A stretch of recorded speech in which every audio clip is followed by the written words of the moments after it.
정부가 최근 견조한 회복세를 보였던 내수와 관련해 코로나19 재확산으로 불확실성이 확대될 가능성이 있다고 진단했습니다. 이주열 한국은행 총재가 또다시 기준금리 인상이 임박했음을 시사했습니다. 다만 구체적 시점은 코로나 때문에 좀 더 지켜볼 필요가 있다고 밝혔습니다. 경기도 광명과 고양 또 화성시의 구도심이 공공재개발 후보지로 선정됐습니다. 서울시 밖에선 처음으로 공공재개발 지역이 된 겁니다. 3기 신도시 1차 사전 청약 일정이 오늘부터 시작됐습니다. 정부의 대규모 신규 주택 공급에 대한 기대와 함께 고분양가 논란 등 우려의 목소리도 함께 나옵니다. 센 경제 라이브 출발합니다.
시청자 여러분 안녕하십니까? 센 경제 라이브 서정덕입니다.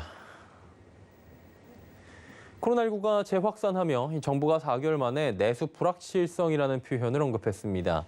기획재정부는 오늘 발간한 최근 경제 동향에서 지난달까지만 해도 내수와 관련해 부진 완화, 개선 흐름 등의 표현을 쓰다가 이달에 다시 불확실성을 우려하는 방향으로 바꿨습니다. 정부는 코로나19 재확산과 수도권 거리두기 4단계로 강도가 가장 강해 대면 서비스업 등에 영향을 미칠 것으로 진단했습니다.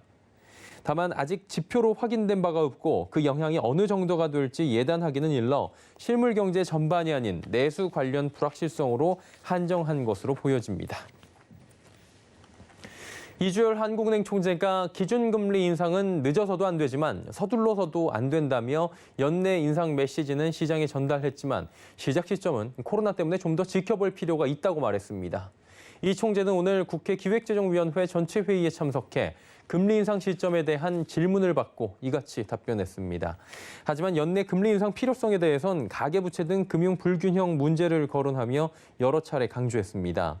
이 총재는 현재 경제 주체들의 레버리지가 과도하게 진전된다면 언젠간 조정을 거치고 큰 타격을 받을 수밖에 없기 때문에 컨트롤해야 한다는 생각을 하고 있다며 많은 사람이 지나치게 낮은 금리가 오래 갈 것으로 기대하는 것은 바람직하지 않다고 말했습니다. 홍남기 경제부총리가 정치권에서 논의되는 전국민 재난지원금 지급 논의에 대해 반대한다는 입장을 다시 한번 밝혔습니다. 국회 기획재정위원회 전체 회의에 출석한 홍남기 부총리는 더불어민주당 정일영 의원이 김부겸 총리 발언 등을 보면 전국민 지원금을 받아들일 수 있다는 것으로 보이는데 어떻게 보냐고 묻자 정부는 80% 지급안을 제출했고 그렇게 유지됐으면 좋겠다고 답변했습니다. 이어 정 의원이 국회가 결정하면 따르겠지라고 발언하자 홍 부총리는 그건 그럴 것 같지 않다고 맞받았습니다. 또 2조 원 상당의 채무 상환을 굳이 해야 하느냐는 질의에는 머리를 맞대고 이야기해보겠다는 말로 기존 입장을 간접적으로 재확인했습니다. 경기도 광명과 고양 또 화성시의 구도심이 공공재개발 후보지로 선정됐습니다. 국토교통부와 경기도는 오늘 수도권 주택 공급 기반 강화 방안에 따라 경기도 내 공공재개발 후보지 4곳을 발표했습니다. 후보지로 선정된 곳은 광명 7R 구역과 고양시 원당 6, 7구역, 화성시 진안 1, 2구역 등입니다. 국토부는 이번 후보지 발표를 통해 총 7천 가구의 신축 주택 공급이 가능할 것으로 내다봅니다. 앞으로 예비사업 시행자인 경기주택도시공사는 후보지 주민 대상으로 현장 설명회를 여는 등 공공재개발 관련 절차를 밟아 나갈 예정입니다.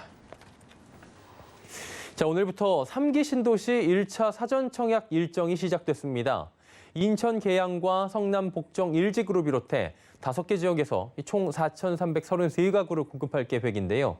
여전히 3기 신도시 사전 청약에 대해서는 기대와 우려의 목소리가 함께 나옵니다. 설석용 기자입니다. 3기 신도시 사전청약 일정이 본격 시작됐습니다. 이달에 추진되는 사전청약 물량은 총 4,333가구로 인천 계양, 남양주 진접이, 성남 복정일, 위례 신도시, 의왕 청계 등 5개 지구에서 공급됩니다. 오늘 국토교통부는 수도권 신규 택지 사전청약 1차 물량에 대한 모집 공고문을 발표하며 오는 28일 공공분양 세대부터 접수를 시작할 예정이라고 밝혔습니다. 업계에선 정부의 대규모 신규주택 공급 대책인 만큼 첫 발을 내디뎠다는 점에 큰 의미가 있다는 평가가 나옵니다.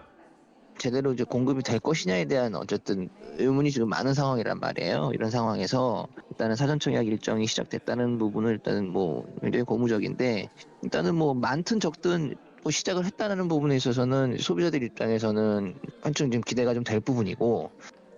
하지만 예상보다 높은 분양가로 일부 수요자들의 불만은 커지고 있는 상황입니다. 이날 발표된 5개 지구에 앞으로 진행될 타 지역 사전청약에서도 고분양가에 대한 우려가 나오고 있습니다.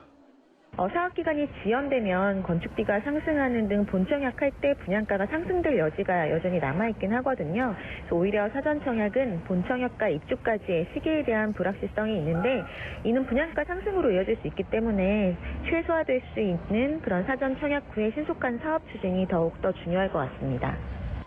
정부는 올해 3만 200가구를 거쳐 내년까지 총 6만 2천 가구에 대한 사전청약을 진행할 계획입니다. 대대적인 신규 주택 공급 일정이 시작됐지만 수도권 집값 상승세에 따른 분양가 상승과 불투명한 입주 시기 등은 여전히 시장의 걱정거리입니다. 서울경제TV 설석영입니다. 건설사들이 서울 강남권 수주를 노리고 만들었던 프리미엄 아파트 브랜드가 강남 이외 지역에도 적용되는 모습입니다. 건설사들이 정비사업 수주준에서 우위를 점하기 위해 혹은 조합원들의 요청 때문인데요. 지혜진 기자가 전해드립니다. 롯데건설은 지난 14일 서울 서대문구 북가자 6구역 재건축 조합에 르엘 브랜드를 제안했습니다. 주로 강남권에만 적용하던 프리미엄 브랜드를 제안하자 북가자 6구역 관계자는 놀랐다는 반응입니다. 북가자 6구역은 2,000여 가구, 총 공사비 5천억 원 규모의 큰 사업장이긴 하지만 3.3제곱미터당 공사비는 494만 원 수준입니다. 일반적으로 프리미엄 브랜드는 3.3제곱미터당 공사비 500만 원에서 600만 원 수준인 사업장에 적용됩니다.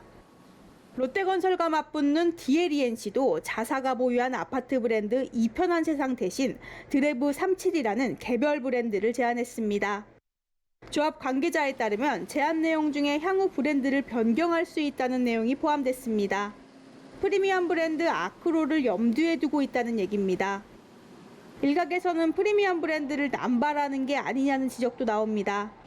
프리미엄 아파트를 짓기 위해선 공사비가 일정 수준 이상이어야 하는데 그렇지 못한 사업장에 고급 브랜드를 적용하는 게 무리수일 수 있다는 겁니다. 공사비가 500만 원이 채 안 되는 그런 시공비 단가를 가지고 프리미엄 브랜드를 지향한다라는 것은 소비자들에게 굉장한 신뢰도를 떨어뜨릴 수 있고, 또 건설사 입장에서도 프리미엄 브랜드를 지향을 했는데 공사비 500만 원 정도 수준의 품질이 나온다라면은 사업을 진행하는 데 있어서도 타격을 입을 수밖에 없다라고. 그러나 업계에서는 프리미엄 브랜드를 적용해주지 않는다는 이유로 시공사 계약을 해지하는 사업장까지 등장하는 상황. 건설사 입장에서는 울며 겨자 먹기로 프리미엄 브랜드를 내줘야 하는 경우가 발생하면서 수주를 위해 만든 프리미엄 브랜드가 오히려 독이 된다는 시각도 있습니다. 서울경제TV 지혜진입니다.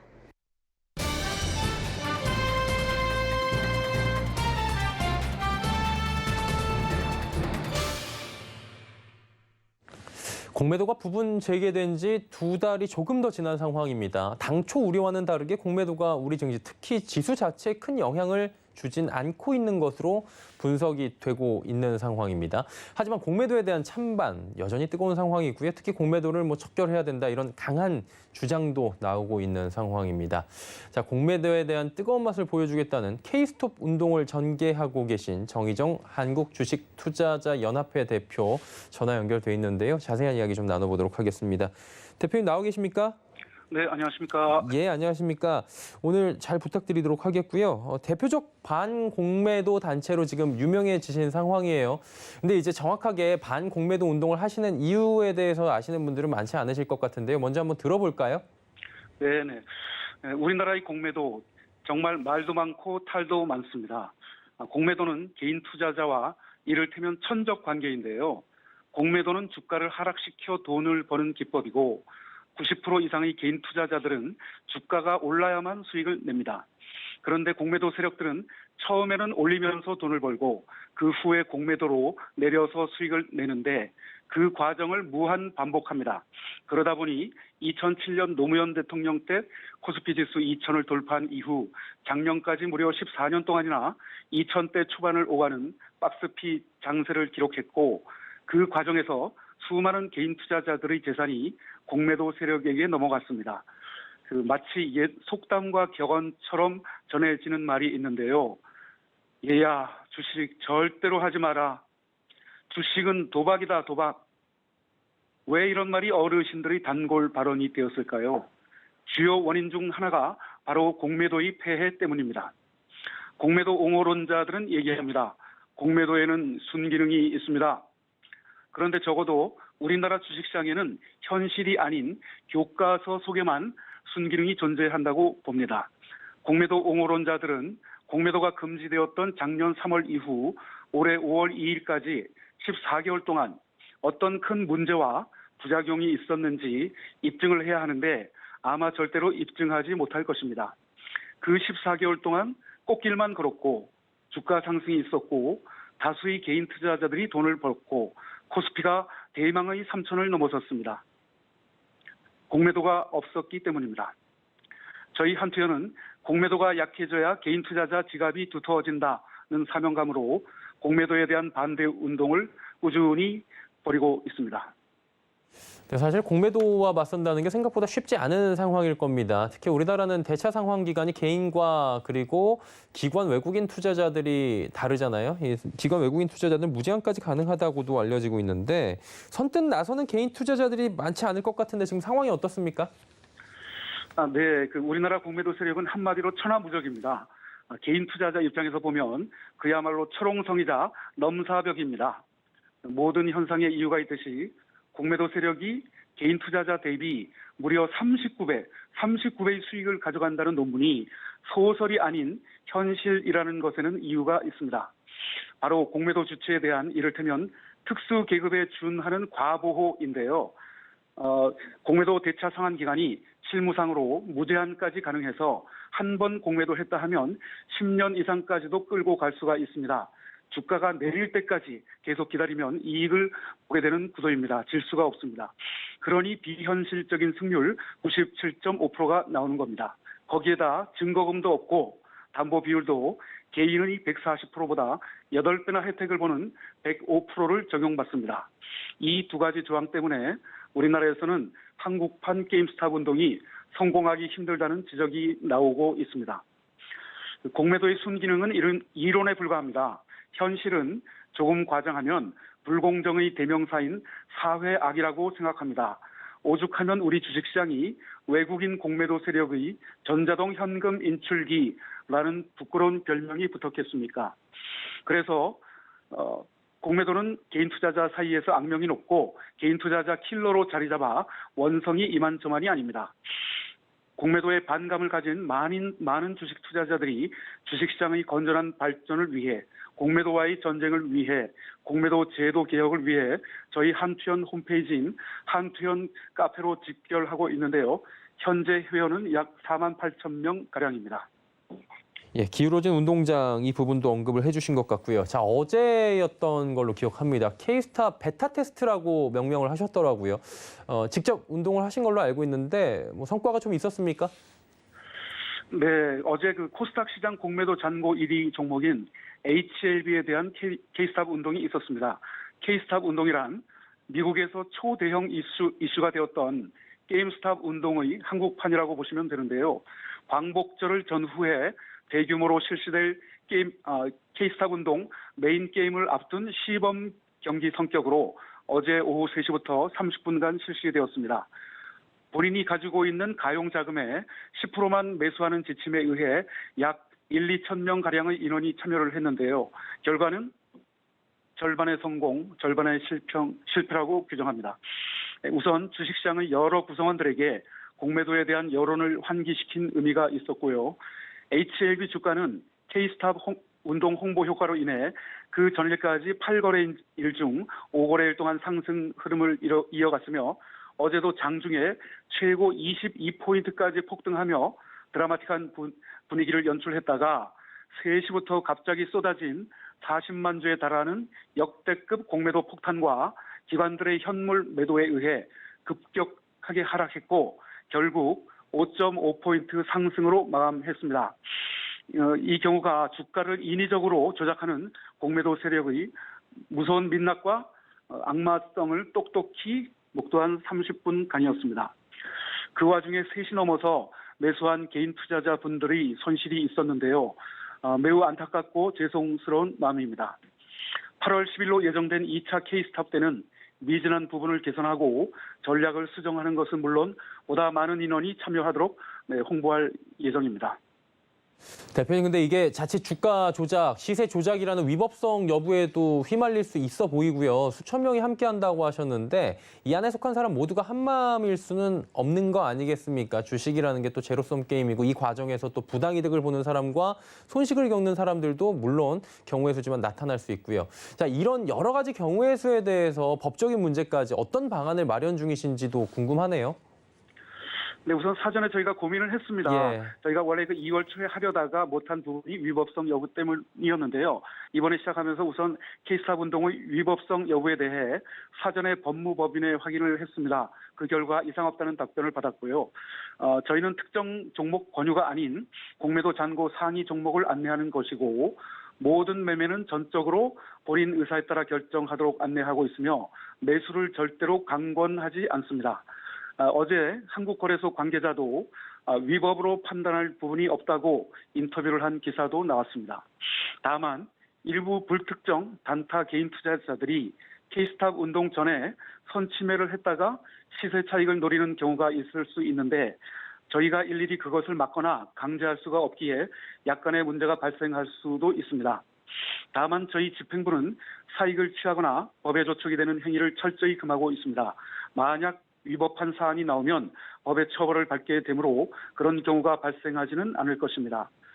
미국 게임스탑의 경우를 보면은요, 미국도 처음부터 상승을 했던 것은 아닙니다. 초기에는 큰 하락 과정도 있었고 수개월 후에 650만 명이라는 거대한 인원이 몰리면서 폭등을 한 것입니다. K스탑 운동도 시행착오를 겪으면서 진화를 하고 많은 인원의 참여 그리고 만약 다수의 슈퍼개미와 외국계 헤지펀드가 가세한다면 기대박 성과도 가능하리라고 봅니다. 예, 그렇다면 이제 마지막 질문이에요. 앞으로 운동을 계속 하실 것 같은데 어떤 계획을 가지고 계신지 좀 여쭤볼까요? 네, 저희 한투어는 개인 투자자 권익 보호를 위해 2019년 10월에 설립된 비영리 단체로 개인 투자자도 돈 버는 세상을 캐치프레이즈로 삼고 있습니다. 지금까지 대다수의 개인 투자자들은 들판에 약하고 외로운 동물처럼 보호받지 못한 채 금융당국의 보호 권역 밖에서 방치되어 있었다는 게 합당한 표현일 정도로 기울어진 운동장에서 피해자 신분으로 오랫동안 지내왔습니다. 그런데 작년 봄 이후 동학개미 운동으로 인해 젊은 층을 비롯한 신규 투자자가 대거 주식시장으로 몰려들었고 그 결과로 코스피 3,300과 코스닥 1,000시대를 만든 쾌거를 이뤘습니다. 개인 투자자는 현재 코스피의 66%, 코스닥의 88% 거래 비중을 가진 우리나라 주식시장의 주인입니다. 주인. 이제부터라도 금융당국은 개인 투자자 보호 정책을 최우선 순위에 넣고 주인 대접을 반드시 해줘야 합니다. 대선 후보들께서도 낙후된 우리나라 주식시장에 관심을 갖고 선진화될 수 있도록 대선 공약에 반드시 반영해야 합니다. 대표적인 것은 공매도 제도 개혁인데요. 외국인과 기관이 차별 특혜를 받고 있는 공매도 의무 상한 기간을 개인처럼 60일로 통일하고 담보 비율도 140%로 상향해야 합니다. 우리 주식시장에 먹구름을 몰고 올 2023년 시행 예정인 주식 양도소득세 법안도 반드시 재논의되어야 할 것입니다. 한투어는 기존에 만났던 대선 후보 이낙연 후보와 박용진 후보 이외에도 여야 할 것 없이 가능한 한 많은 대선 후보를 만나서 1000만 주식 투자자 민심을 전할 계획입니다. 개인 투자자 여러분, 한편의 많은 관심과 응원 부탁드립니다. 성원, 성투를 바랍니다. 네, 고맙습니다. 예, 대표님 오늘 말씀 잘 들었고요. 저희가 기회가 되면 다음에 한 번 더 모시도록 하겠습니다. 고맙습니다. 네, 감사합니다. 네, 정희정 한국주식투자자연합회 대표와 함께했습니다.